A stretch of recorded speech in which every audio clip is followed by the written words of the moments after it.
So yun, magandang hapon. So back to ano naman si Kapaps nyo.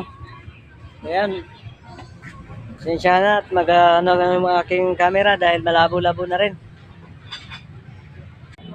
So welcome to my channel mga buhay waiter.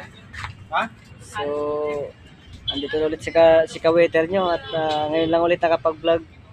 So sensya nyo na talagang natapos lang din maglinis. So habang wala pang customer, so ang ginagawa ko, nag-vlog muna ako. Ayan, mga kasama ko, ayan, naghihintay sa labas.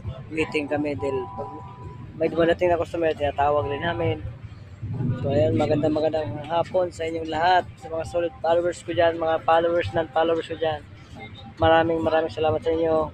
Magandang gabi na. Gabi na pala. So ayun, si Chanya nakasalamin si ka-waiter niya, medyo malabo ang mata eh.